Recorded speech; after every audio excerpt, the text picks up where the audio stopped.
Shalom everyone, you're all here again for another episode of the Haftarah series of Hebrew in Israel. I'm glad you have joined me again, and this week we are in what you can call technically the second half of the Haftarah of Matot-Masai, or Masai by itself, depending on what year we're in. Last time we did a whole introduction regarding Yirmiyahu, how his prophecies kind of work, the period he was in, and the issues he had to deal with. And today we're actually going to be reading what you can technically call the second half, because it continues directly from the second chapter of the book of Yirmiyahu. We are going to be reading from Yirmiyahu 2:4 all the way to 2:28. This is a prophecy that some scholars understand as one of the earlier prophecies of Yirmiyahu. Yirmiyahu specifically mentions Ashur, Assyria. He doesn't mention Bavel yet, even though a lot of the work that Yirmiyahu did was actually during the period of Bavel. Some scholars even argue maybe this is a prophecy, very, very early on prophecy from maybe even before Yirmiyahu, and he just updated the prophecy to his period, and this is why Ashur is mentioned. This is actually something you do hear from different scholars every once in a while, where they argue that inside different books of prophecy there are inserts of prophecies which are from a different period. There's one case I can mention, which is a prophecy given at the temple in front of the elders, which I can't remember exactly which one it was. Maybe Uriyahu or something like that. And he... no, it wasn't Eliyahu. I think it was a prophet called Zechariah, different Zechariah, and his prophecy is reiterated at a different place. It happens a little bit. You can see it a little bit here and there, but in overall, this argument that there can be prophecies inserted from other prophets because someone sat down and edited is a very, very difficult thing to actually prove. And what that means is that you can open up a book and say, oh, look, this prophecy doesn't necessarily fit the period of the prophet, therefore it must be something else. But again, some of the prophecies, we don't really get dates. I mean, Yirmiyahu, for example, is really good with dates. He mentions different kings, different periods, and he actually mentions sometimes exact dates. Yechezkel does the exact same thing as well, but a lot of the books of prophecy don't have dates, and which means that it's very difficult for us to know exactly when, where, and so on. A very classic example is the book of Yoel.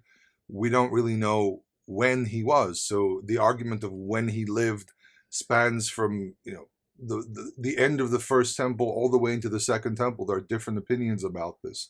Some people recognize the plagues that he describes as being something that were the curses of the time of the second temple, as Haggai describes, and some people say, well, that doesn't really fit other things which are described.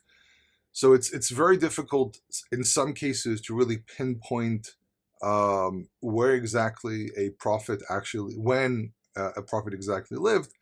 Yirmiyahu, we actually have an introduction. It tells us Yeshayahu, we have an introduction. Yechezkel actually associates specifically to occurrences in his time, and we get some dates and so on, and which means that we have the ability to, at least with Yirmiyahu and Yechezkel, actually figure out exactly when they lived.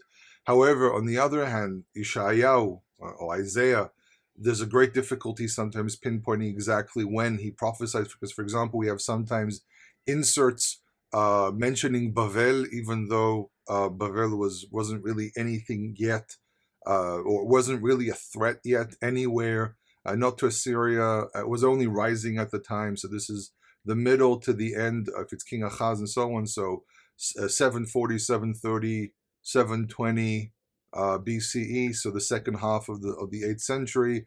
Bavel is rising, but not yet a real threat. So there's a question there. Why does he mention Bavel? But again, if it's prophecy, then he can see forward. Though, if to be frank about a lot of prophecies, especially in the first half of Yeshayahu, he's actually talking about his own period. If you actually do the historical study of the first half of Yeshayahu, second half is a completely different discussion from chapter 40 onwards.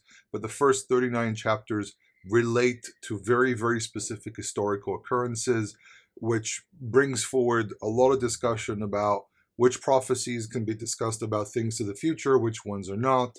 But a lot of what the first 39 chapters of Yeshayahu are actually about his specific period. He's talking to his specific generation, which is very different than what most of us and most people would read in such a book. And Yeshayahu being the prophet of end of days, a lot of the prophecies are interpreted being the end of days, coming of Messiah and so on. Of the Messiah, for those who don't read into what I'm saying exactly, because the terminology, because I'm using English, it can mislead people. But I'm not talking about getting into prophecies about specifically is there Messiah mentioned in Yeshayahu or not.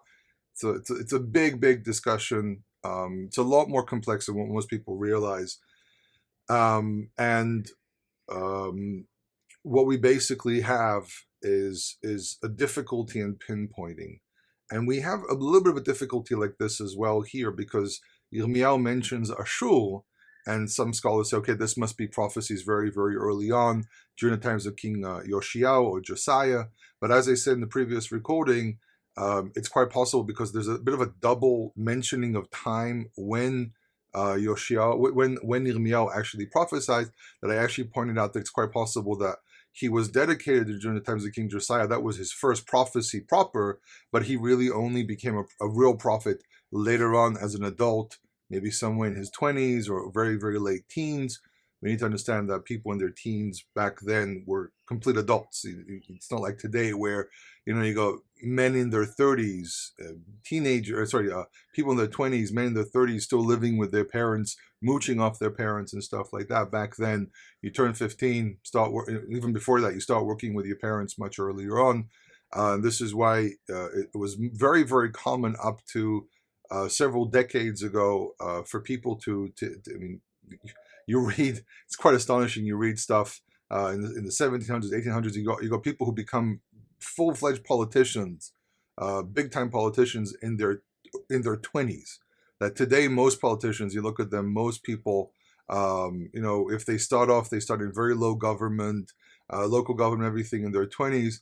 We're talking about people who actually sit in parliament, who sit in the House of Representatives, wherever around the world, in their 20s. And it was really because the world was very, very different, and people had to grow up much, much, much, much faster.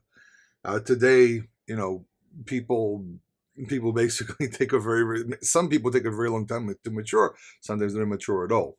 But in any case, Yirmiyahu, this is why it leads some commentators to claim that this is a prophecy that maybe even predated Yirmiyahu, and Yirmiyahu is just reiterating this prophecy because it was very, very relevant to his period. But there's another option here, and the other option is that this is a period where the difference between Ashur and Bavel wasn't 100% clear. And as I mentioned in the past, I personally had a professor that I discussed this with, though there is a difference between Bavel and Ashur. We also need to realize that culturally, language, writing, religion, they were so similar. It's very difficult to really create a clear division between these two groups.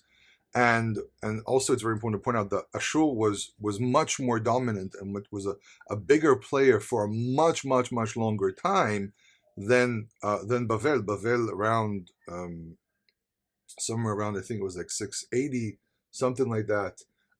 They took over Ashur, and we're really only around. I mean, if you think about it, Bavel was only really around. And I might actually have my dates a little bit wrong here, but Bavel was only really around for about, I would say, maybe about 100 and something years as an actual power. They start rising around 680, if I remember correctly. But again, I'm not a serologist, so it's you have to look into these things more deeply. But we also understand that everything is a process, so it takes time for things. But Bavel really starts going out and conquering everything somewhere around much, much later, somewhere around 620, 610. That's when Bavel really, really stands up. But by the year 539, 538, Bavel is no longer a power. Their power is completely dissolved and they vanish. So Bavel, maybe mentioning a shul is really connected to the fact that a shul was a much more prominent, much more powerful entity, and the fact that Bavel had a period where they controlled for a while, for several decades or 100 years, wasn't really much of an impact in the way people perceive the world, because there wasn't really any change except for a certain issue of policy of government. Really, it was still the same people controlling different groups.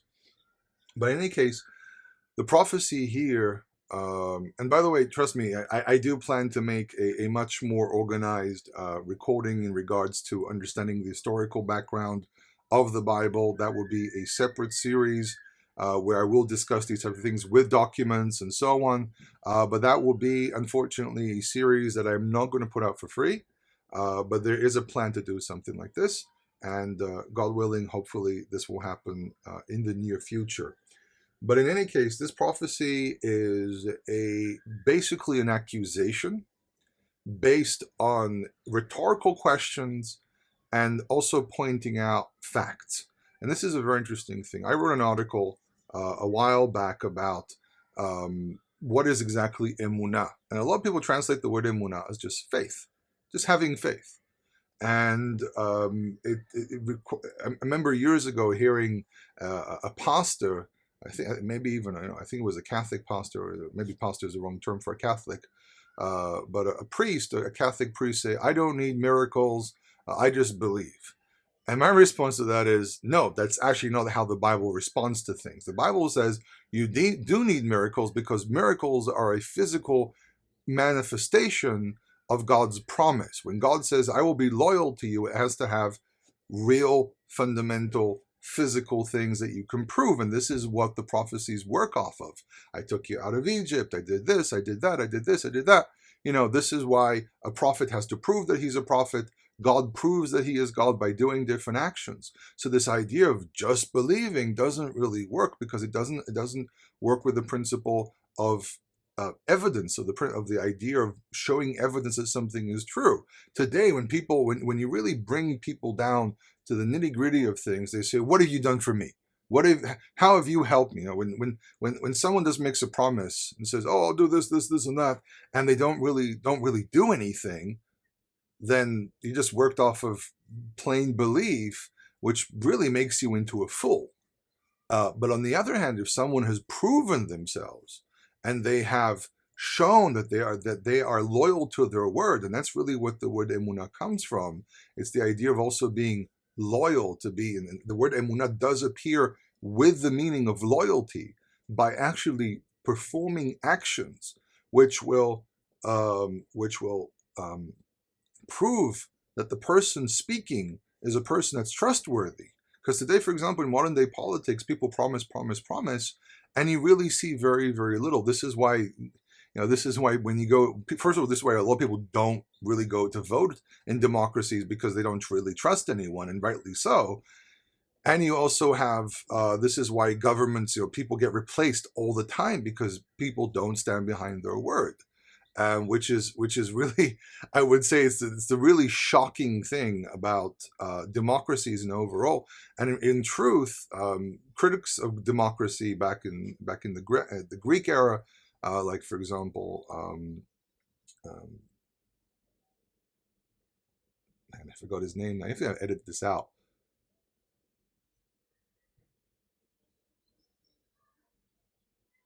Critics of democracy, like for example Plato, were basically said, well, you're basically giving power to anyone that you want to elect, and he actually was very against it. Now you can argue, is democracy the best way to govern a people and so on, basically because the Bible really promotes a certain level of freedom for the people, but then yet also monarchy. And we know that the Bible, there was a lot of internal conflict about this. This is really what goes on in the book of Judges and the book of Samuel, the internal conflict of, can a monarchy really be the best solution for a nation? And during basically the end of the first temple and beginning of the second temple, the disappointment from the house of David, even though the house of David is the house, it's the most important house, there was still a lot of emotions regarding how to treat the entire thing. because of the fact that people were very, very disappointed. I think most of the time people were disappointed from governments. And this is why any person who makes a promise and gives everyone hope, and this is the problem, by the way, running in politics, because they make promises, but they haven't really proven themselves. All they do is they do negative. They say, look at what that government didn't do. We're going to do better. And then they get elected and nothing really works out. And this has always been part of the struggle of mankind. And this is what even led to a point where people went to get rid of the idea of government. For example, the French Revolution, at a certain point, people went just get rid of government and just let the people be the people. And this is how you have republics and so on. But even then, it doesn't really work. And this is why there was a bloodbath after the French Revolution, because a whole bunch of people realized it can't work like that. So there was a blood government that governed France for a couple of years until someone else took over. Law, governing, it's been a struggle. Mankind has been trying to find a balance for a very, very, very long time. This is why when you live in a certain structure, other structures are very, very appealing, because you're attracted to that, to something different, something more exciting. But really, in truth, if you want to prove something as being real, you have to prove that it works. You have to prove that this principle works. And how do you prove it? By bringing evidence that something is real. Now, evidence sometimes can be circumstantial. Sometimes evidence is an issue of interpretation as well. And this is why God actually uses what you can basically call hard evidence, basically empirical evidence. This is how something works. And this is very, very important, because we have a lot of discussions with people about theoretical ideas.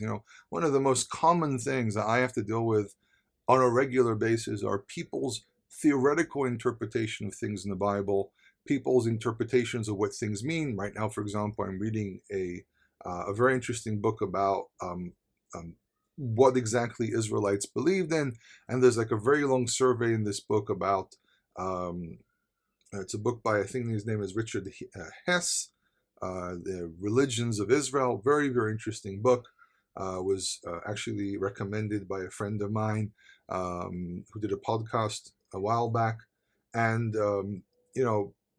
the survey really goes over all these different theories, and even to a point where people were interpreting things based on Marxist opinions or women's studies opinions, stuff that doesn't necessarily mesh very well with the world of the Bible. And that's really why just reading a Bible and just say, oh, I understand this, and you just start interpreting the words, doesn't necessarily really give you the correct answer. Sometimes I've met brilliant people who give very, very good understanding, even without the background that, for example, I might have or other scholars might have.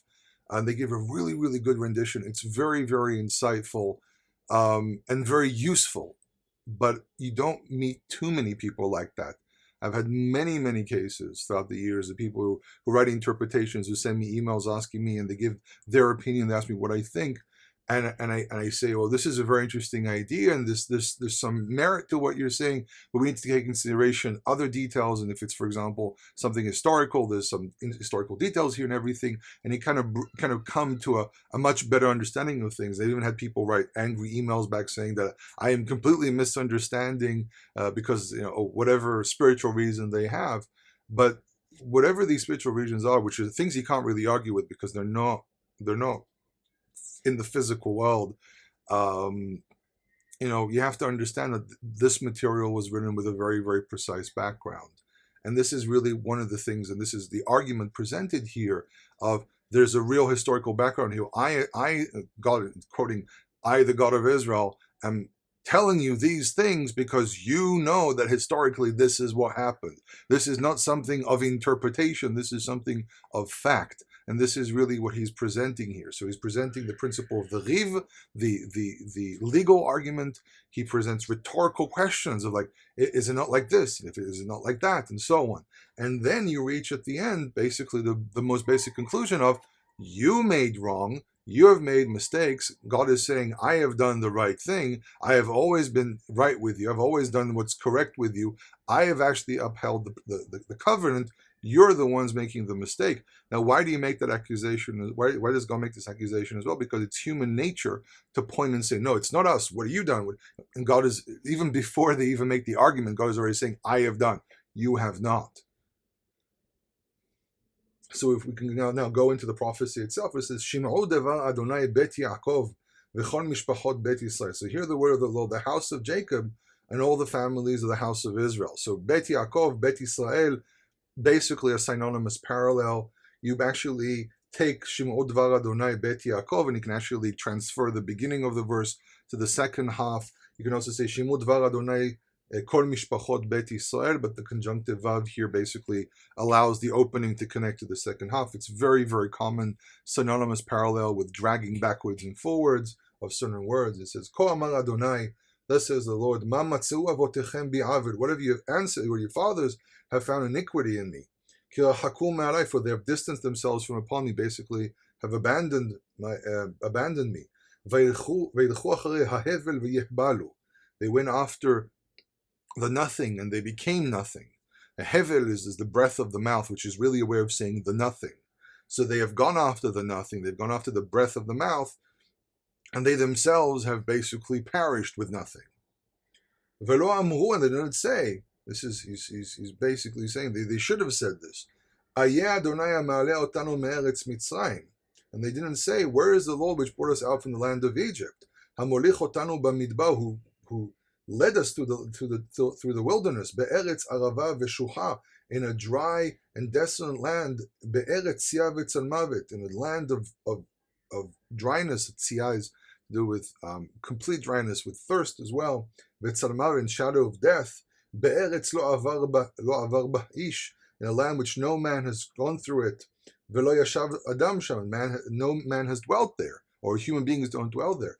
Now this is not the question of, where is the Lord and so on. He's really saying they should have asked themselves, it's a bit of an irony what he's doing here. He's saying they didn't say this, but that can sound like a complaint. For example, you go back to the story of Gideon, and the angel shows up and he says, where is the Lord who brought us out of Egypt? And he's saying all this, and he's making this complaint, and he said he should be on our side. And the angel does the exact opposite of what he expected, and he says, go with that strength and go save Israel, which is completely shocking, because basically what we're looking for here is a complaint, and the complaint actually ends up being a strength. And this is really the same thing he's doing here. They should have said this and then reflected on this and said, oh wait, we made a mistake. He did do all these things. We're doing something wrong here.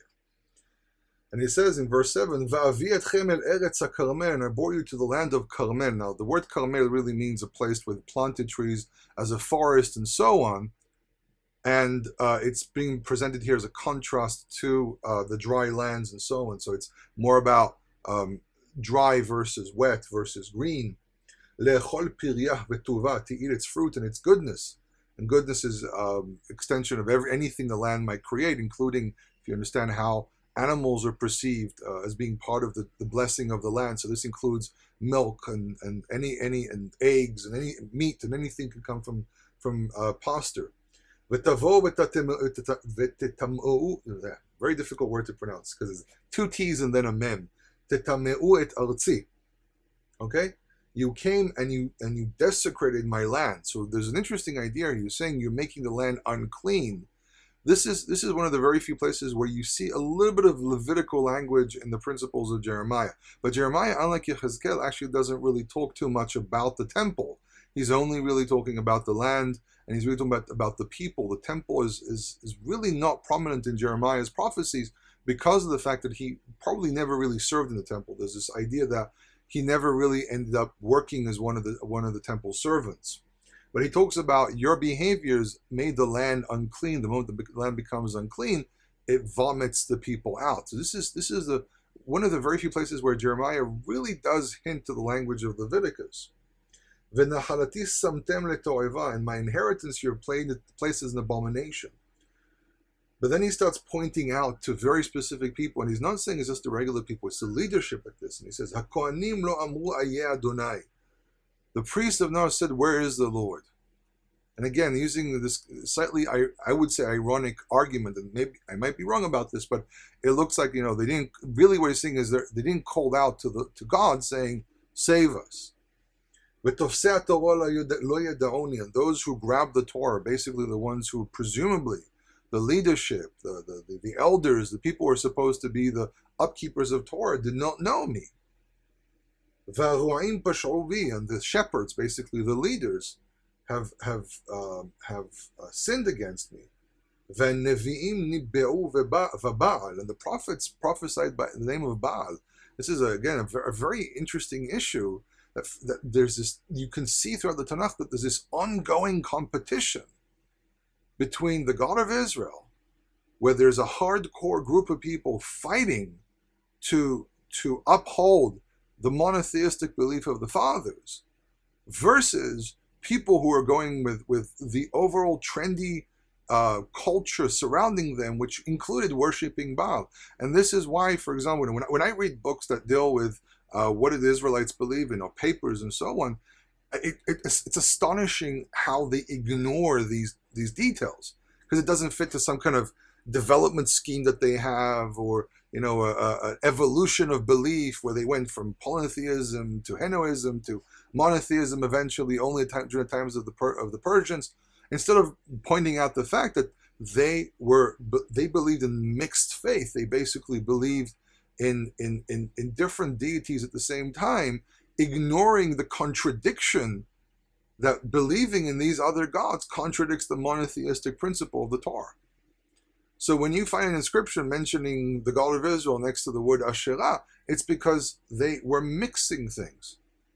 It wasn't pure faith, and this is the complaint. This is the complaint that some of the prophets really bring up most of the time, except for maybe Amos and other prophets who bring up more moral questions as well. And I think most of the prophets bring up moral questions, but they also point out this religious mix that they were doing at the time. So they prophesied by Baal. Okay, after those which are not useful, those who cannot help you, they followed. So then he says in verse 9, therefore I will argue with you. Ariv, from the word riv, the legal argument. So I will argue with you the word of the Lord. And your grandchildren, bnei benechem, so Ben and Ben of Ben, it's the son of the son, basically grandchildren, so your descendants I will argue. So he starts saying, this is my argument. Here are some facts for you.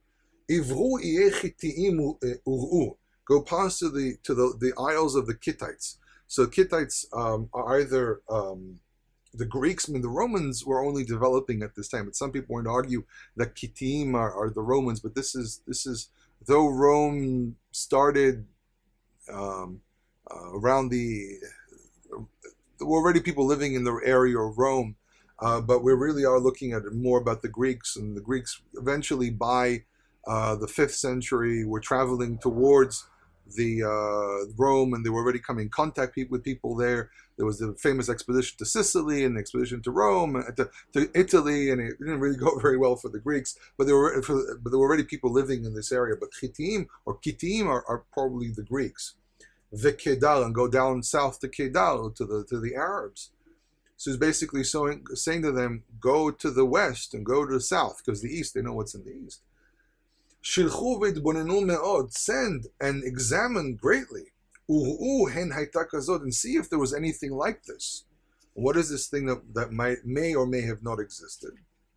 And he says to them, Hahemir goy Elohim vehem alo Elohim. Does a nation replace one God with another God, and that other God is not a real God? He's basically saying these nations are loyal to their gods. You can argue don't go to the East, because with the Eastern cultures, it was if you were conquered, then you actually replaced your God with the winning God. And gods got replaced left, right, and center. In Egypt, there was some competition as well, especially the very famous heretic pharaoh Akhenaton, who told everyone to worship only Atun, which was the sun god, but that was only his whim. Everyone else ignored him. He forced this on everyone. But in truth, it probably doesn't say go to the East, because in the East this was more common to replace your gods if you lost. But they say most nations are loyal to their gods.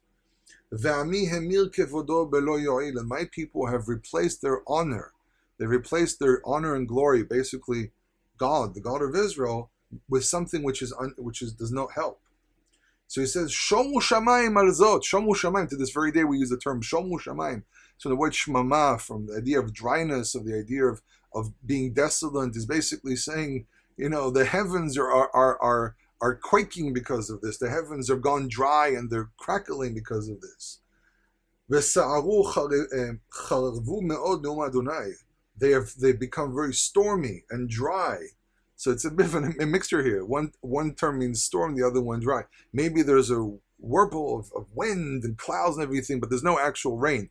Because with the earth, you have cracks, you have dryness and everything. With the heavens, it's either you have clouds or you don't have clouds. So you can create a storm with no rain, and that shows how the heavens are shocked by this behavior. Now, by the way, invoking the heavens is not unusual because we have this both with Moshe in his song in the book of Deuteronomy and also the opening of the book of Isaiah. They invoke the heavens. And he says, why are the heavens like this? So verse 13, Ki shetayim ra'ot asa'ami. For two wicked things my people have done. Oti azvu mekor mayim chayim. They've abandoned me, a source of living water, water that can sustain you.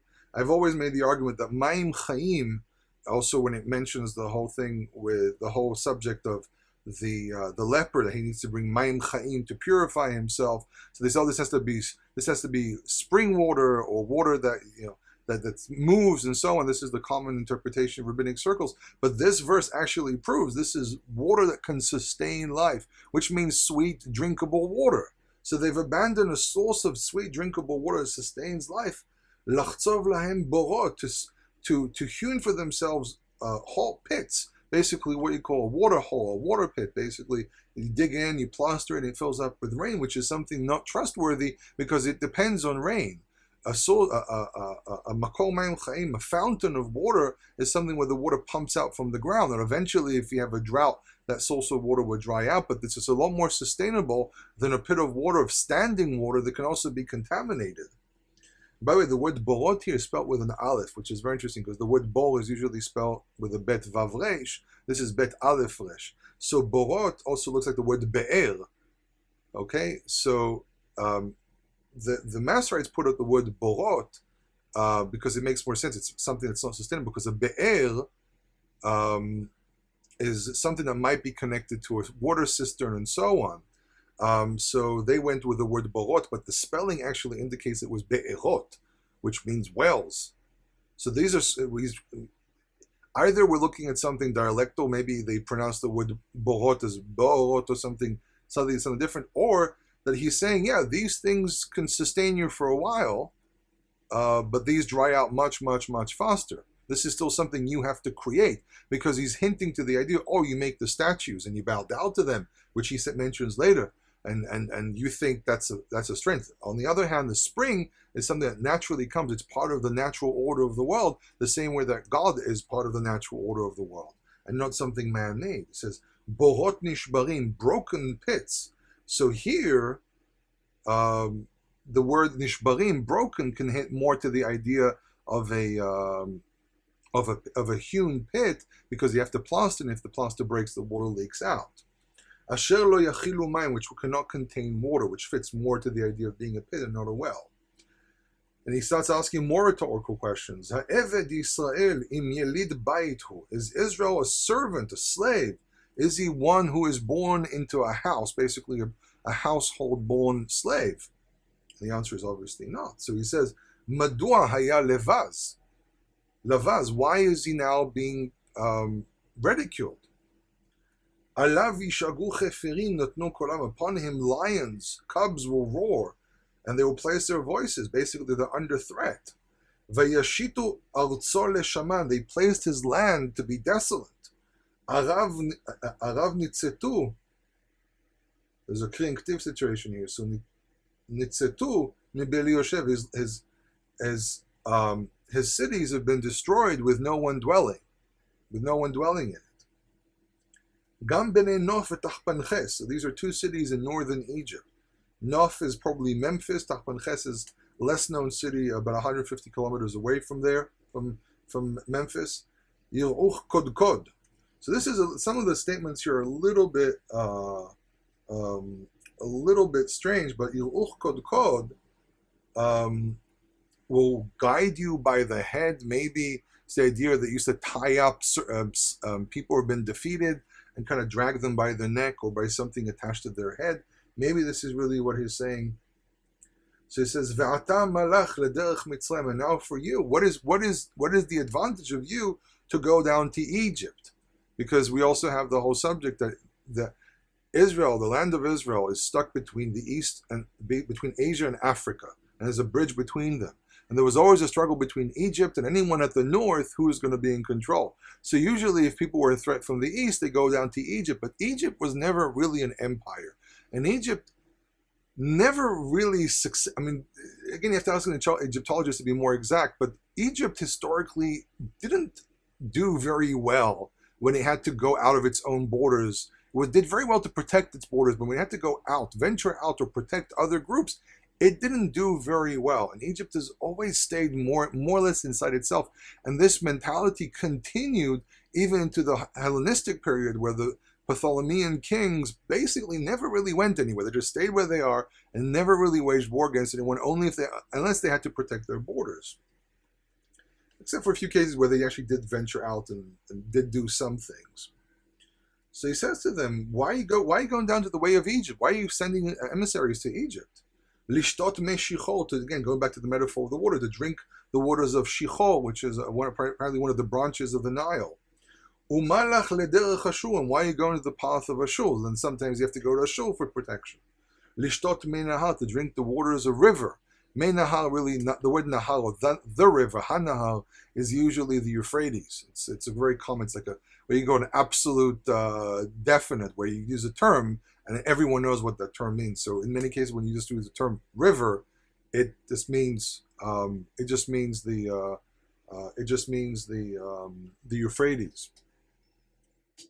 So he says in verse 19, so your wickedness will torment you, and your iniquities will chastise you, will but also point out to to say you are doing wrong. And you would know and see for wicked and for evil and bitter, that you abandoned the Lord your God. That's a very interesting pronunciation. Most people go fahadti, but he says fahadati elaich. So this is actually quite active. I have not caused you fear. It's not that you have feared me. It's not. I have not caused you a reason to fear. I've always been a protection to you. Ne'um Adonai Elohim Tzevaot, the word of the Lord God of hosts. Ki me'olam shavarti olech, I have always broken your yoke. Nitakti mosrotaich, I have cut away, I've disconnected your imprisonments, your bondage. Vatomri lo evod, and you say lo evod or lo evod, two different words here in Kri and Ktiv. So the Kri says lo evod, I will not pass, which means I will not carry on from underneath this yoke and just move on. But then if you use the Ktiv, it says evod, I will not serve you, I will continue with this bondage, saying basically very similar things. Ki al kol giv'a gevoha v'tachat kol etz ra'anan atzo'a zona. For upon every hill, every high hill, and under every luscious tree, you are an expanding prostitute. Basically, your behavior is abominable, because it reminisces a lot about the prophecies in Ezekiel. Ezekiel uses some very, very harsh language.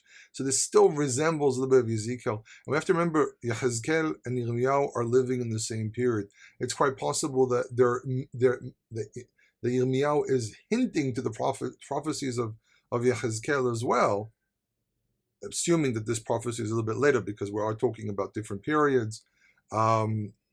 But they are contemporary to one another, more or less. So it's quite possible that this is being mentioned here, or maybe he's the first one to mention this, and Yirmiyahu expanded upon this principle in the way he presented his prophecies. But in any case, because again, we need to understand, if to stop you for a second and explain this, we need to understand that there's this question: did the prophets receive verbatim the words they're supposed to speak, or did they compose these things based on what was generally said to them? But again, because so there's this argument that says the prophets saw a vision, and then they had to put into words the vision. So they picked their own words, but the prophecy itself was being described correctly. Another opinion would be that because these prophecies all come from the same source, that there would always be a link, that certain words would leak from one prophecy to the other because it's still God speaking to the prophet. It's a very interesting question. I mean, there are places where we can see as a fact, these are words of the prophet when he's arguing with someone, when he's complaining, where he's presenting his own statement. But then other places where it says, thus says the Lord, there's the question of, is this verbatim? And some people say, no, they saw a vision and now they're putting it into words. Or you can also say, this is verbatim. And this is a very, very touchy subject because of the fact that, we as more religious people, we prefer to say, this is verbatim. This is literally the word of God. And this is exactly how God said it. And then we have to ask some questions about, so if the prophet is the mouth of God, then is he working, and you have to say, based on the principle of how emissaries, messengers worked in the ancient world, where they actually had to repeat things verbatim. So it's an interesting debate, because I've met quite a few scholars who want to say, no, they saw a vision, then they wrote things down in their own words. And I think there's even a rabbinic source that states this, but then if we think about the idea of messengers in the ancient world, no, they had to actually say things verbatim. And then when you argue with scholars about the whole question of when was this stuff written, well, we also have to understand that when a messenger showed up in the ancient world, he showed up also with a document that proves that what he said is what's being sent. But because in the ancient world, writing was really a secondary way of communication, and speech was a lot more important, and also speech made things a lot more real. This is why the statement, so let it be written, so let it be done, the famous statement from the Ten Commandments, that wouldn't be the way it would be worked. So they would say, actually, so let it be spoken, so let it be done. And if you have an opportunity, please write it down as well, so there's a memory of what we said here. So when people argue about when things were written, well, you can argue it was first of all spoken and then written down as a memorial, but usually messengers would show up with a text that proves, a sealed text, by the way, that proves that what they're saying is really the word of what's being sent. So there's a lot of interesting little pieces of context here. And I guess let's continue with the prophecy. It says, "Ve'anochi netatich sorek, kulo zera emet." I have planted you as a sorek. Sorek is a very, very high quality plant, usually vines. Kulo zera emet. All of it is a truthful, but emet is being used here as trustworthy. A seed that you can trust, that when you plant it, it is going to surely grow into a very, very healthy plant. Ve'ech nehepachli, how have you turned to me? Sureh hagefen nochriya. Okay, a vine that's unbending, the vine is going wild. The word sarar, to just go wild and do whatever you want. As a foreigner, you're not behaving as if this is where you're supposed to be. This slightly also reminds me of the prophecies of Isaiah 5, the song of the vineyard. So now he says, Ki im techabsi baneter v'tarbi lach borit, even if you wash yourself with the neter, which was one type of soap, v'tarbi lach borit, and you increase yourself, you use a lot of borit, which is another type of soap, nichtam avonech lefanai neum Adonai Elohim, your sin has become a permanent stain before me, the word of the Lord God. So then now he says another rhetorical question. He says in verse 23, how do you say I have not? How dare you say I have not become unclean? And also, how do you? And then you have to push the words forward as well. And how do you also say after the Baals, the pagan deities, I have not gone? Re'i, see, view, see. He's saying, look at facts. Point to facts, not theory. Facts. Darkech bagai de'i ma'asit. See your path in the valley. This is the reason he's pointing out to the valley, is because there's really only one walk. You can't say, oh no, I walked on a different road over there. I came from a different route. No, there's only one route through this valley. You can't go anywhere else. This is a factual thing. You walked on this specific path because there's no other way of getting there. De'i ma'asit. No, comprehend what you have done. Bechra kala mesarechet derechea. So bechra kala. Now he's going to use a lot of metaphors regarding to animals. So a bichra is some kind of a reference to some kind of a donkey, or maybe a camel, who's very light. So the term kala might indicate that it's a camel. Who walks by its own path. It doesn't follow the path of the rest of the camels. I think bichra kala is specifically to a camel. And then he says, pere lamud midbar be'avat nafsho she'afa ruach. So a pere is basically what you call a wild ass. And wild asses were actually hunted, and they would try to tame them. And this is how we have the domesticated donkey today. Really, in truth, when you look at the historical development of zoology and mostly farm animals, these are usually wild animals that became tamed, and in time they became weaker and weaker. Same principle with dogs, same principle with sheep and goats and horses and so on. These are wild animals that we as human beings have tamed and forced them to basically change their nature. So it says a wild ass who's used to the desert, limud from the word lamad, to be used, to be trained only to live in the desert where there's no authority. Ba'avat nafsho or ba'avat nafsha, because the pere is masculine, ends with a segolhe, which makes it masculine. But he's referring to Israel, and therefore Israel is referred to usually in the feminine. So ba'avat nafsha sha'afa ruach, with the lust of its spirit, has breathed in the air, basically air of freedom. Te'enata miyashivena. Te'enata, again, it's another way of saying the word ta'ava, which again, it's lust, it's desires. Who will return it? It does whatever it wants. Kol mevakshea lo ya'afu. Anyone who seeks her will not become tired. It's a little bit, some of the words here are a little bit questionable what it exactly means. You can say they will not be able to catch her quickly, from the root ya'af, to maybe could mean tired, to become tired for seeking her. There's some of the commentators I read about this openly say there's a bit of a difficulty here with the language. And it says bechodshayim tze'unha. But on the other hand, because you can also argue those who seek her because she's wild and does whatever she wants, then anyone who hunts her is able to catch her. And there are depictions of hunting. She does whatever she wants. She's not tamed, and therefore anyone who seeks her, any idols, any other nations who want to catch her, they're able to catch her very easily because she's not under my protection. Maybe it's the idea of and it's at its month, at its due time. Anyone bechodshayim tze'unha, the end of the verse, at its new moon, or its appointed time, they will find her, when it's common to see these animals. And maybe the idea here is the difference between protected and unprotected. If something's wild, then anyone can catch it, anyone can attack it, anyone can hurt it. But when it's under protection, and when it's inside a barn, when it's under someone's supervision, it's a lot more protected. It's not under threat from anything. So he says to her, now he says, you really do need protection. He says, prevent your feet from being barren, basically like a slave, and your throat from thirst.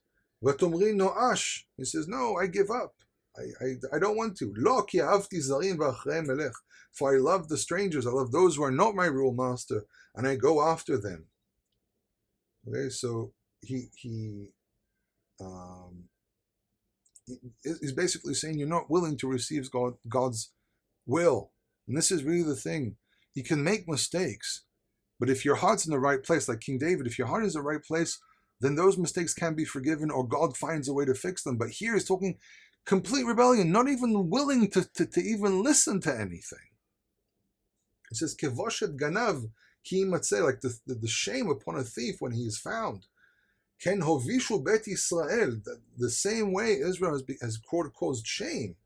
Hema manchehem sarehem mechanehem v'nivihem. He's talking about the entire structure of government. They and their kings and their ministers and their priests and their prophets. And this is going what I said mentioned earlier, digging your own holes. And he says, Omrim la'etz aviyata, saying to the wood, you are my father. Father is the protector, the provider. Ve'la'even ati latini, or yelatanu.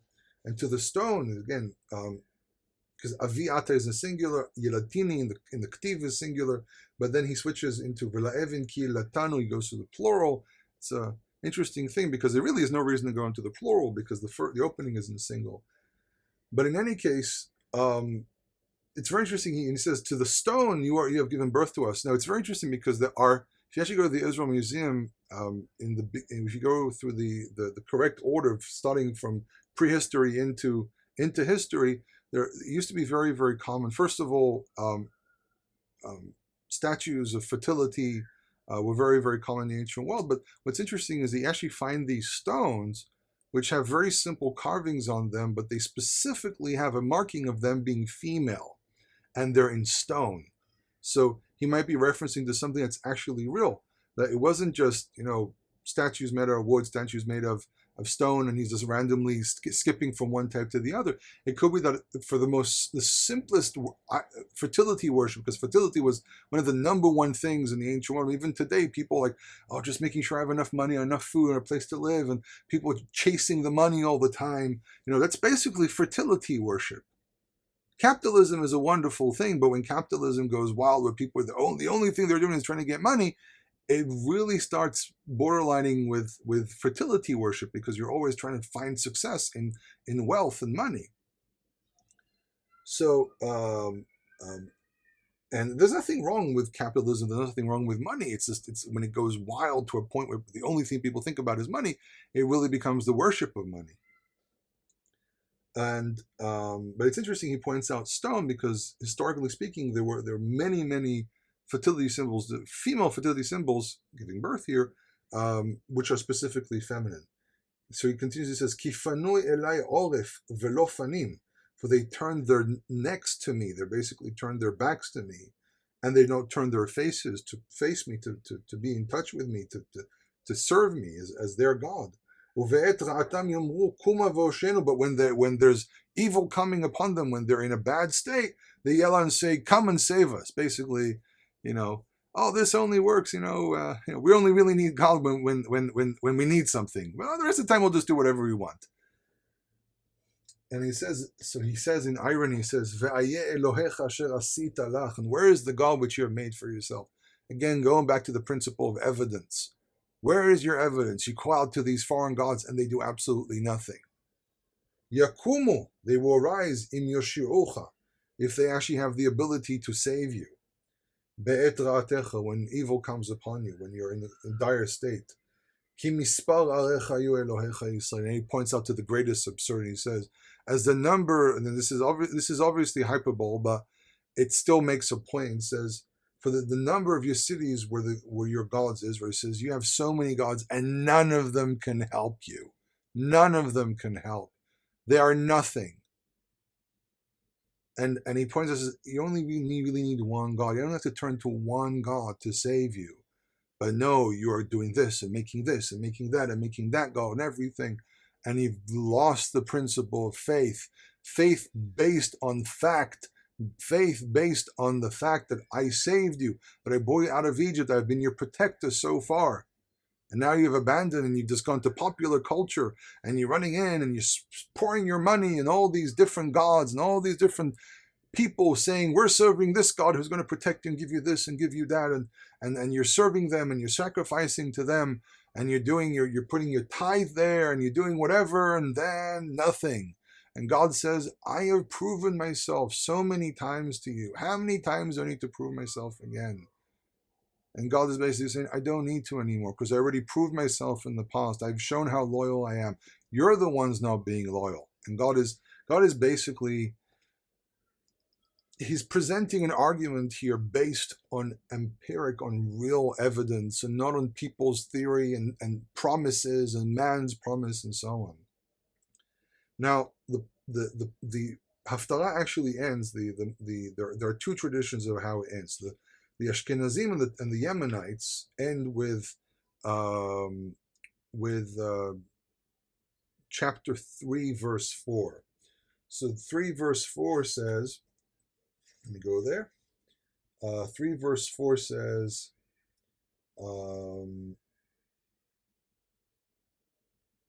this is, I hope I got the right one. Let me just look at this. So 3 verse 4 is actually pretty negative, and it says, Hayintor le'olam, would he keep the anger forever? Im mishmor lenetzach, would he guard forever?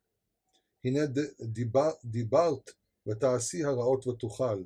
You have spoken and done all the wickedness and you have succeeded. So this is actually a very, very negative ending, which is very, very, very surprising, because usually you try to finish prophecies with positive information, but here in this case it's something very, very negative. Oh, sorry, I read the wrong verse. Okay, yeah, sometimes it gets confused. So it actually ends with something positive. Halo me'ata karat li avi aluf neurayata. For it is from now on you will call me my father, negating what he said earlier. Aluf neurayata, you are the champion or my protector from youth. So this ends with a positive. I skipped to the verse 5 instead of verse 4. But the Sephardic Jews actually finish with chapter 4 verses 1 and 2, and if I go there, give me a second, he actually ends, he says, Im tashuv Israel ne'um Adonai elai tashuv. If you return, Israel, the word of the Lord, to me you will return. V'im tasir shikutzecha mipanai velo tanud. And if you remove your abominations from before me, and you will not turn, you will not return, you will not lose your position on that of abandoning these gods. V'nishbata hay Adonai, and you will oath as the Lord lives, because it was expected from people to, when you oath the name of God to give the authority over this oath, but also because people probably are oathing the names of different deities, and he says you change your language and you don't mention upon your lips the names of these deities, the prohibition which appears, if I remember correctly, I can't remember if it's Deuteronomy or somewhere else, but he's basically referring to a prohibition in the Torah to mention names of foreign gods. And a lot of people say, "Oh, so why do you mention this? It's forbidden to say these different names." And I've actually received angry emails where people say, "Well, why you mention this name and that name?" But really, the context there's really it says, "V'shem Elohim acherim lo tazkir v'lo yiyu al sefatecha." And the idea of lehazkir here has to do probably more to do with worship or oath taking. And he says, if you change your language and you say, and you will oath as the Lord lives, be'emet u'v'mishpat u'b'tzdaka, with truth, with justice, and with good deeds. V'idbarchu vo goyim u'vo etalalo, and in his name, nations will be blessed, and by him they will praise. He's saying, you've taken from other nations, and you've abandoned me, and now you're going to reverse that, and the other nations are going to take from you. As you can hear again, there are planes in the sky training, because as I've mentioned before, we actually have an Air Force base not too far away from here. And actually, it's kind of interesting if the plane just went by. It's actually an interesting thing, because there's been this argument for many years here in Israel that our Air Force is so strong and everything. And we, the more religious groups in Israel, we say our Air Force is strong, but it's because we trust in the God of Israel. And I've had this argument many times with people where I say, listen, the fact that we are here is because God has a plan. The fact that our Air Force is able to do what it does is because God has a plan. We've been able to do things with our Air Force that other armies sometimes are unable to do. And our borders have been protected most of the time. But again, we have to remember it's most of the time, because there's still problems. We're still doing things wrong. But it's astonishing how the state of Israel is being protected all the time. Now, I have my criticism regarding the state of Israel. There's a lot of issues here, things I am very angry with. I actually, as I've mentioned in a different recording, I almost blew up at someone for making certain statements. And God does have a plan here. And I think that what really needs to be done is for us, the more religious types, from inside Israel and from outside, Jews and non-Jews, to point to Israel and say, you need to be proper Israelites. You need to follow Torah. Instead of bashing people over the head, just say, return. This is the period where we call out to return. Return, Israel. So if you meet someone who's from Israel and they're secular, you need to make the point that you used to say, you are Israel, you are part of God's chosen people, and say whatever other beliefs you have, like feeling that you're part as well, or you just support, or whatever it might be, but to make the point, kind of corner the person and say, you need to return. Jeremiah is putting people in a corner and saying, you have done wrong, return. So you can follow the footsteps of Jeremiah and turn around to people, Jews who are not willing to follow Torah, and say, you're the chosen people, and make them feel and understand the importance of what we as Jews, the descendants of Israel, okay, because the term Jews is a very misleading term, and there's a whole history to it, but we won't go into that. But trust me, if you corner these people and you make them feel the shame like the thief, and they realize they've done wrong, without bashing people over the head, by living by an example, by showing up with, if you're one of the people who follow Torah, whether Jewish or not, but if you're not Jewish, it's even more scorning, because they'll see you and they'll say, oh wait, this person's keeping Torah and I am not, and put the shame of the thief upon them, where they realize, look, these people are interested, we're not, this is ridiculous, we're the chosen people. Create that envy, because I've seen that envy multiple times, and put that shame of the thief upon them, where they'll go like, we made a mistake, let's go back. And they'll start returning and realizing and understanding that they were wrong. In any case, I hope you enjoyed this recording. I did go a little bit astray here and there.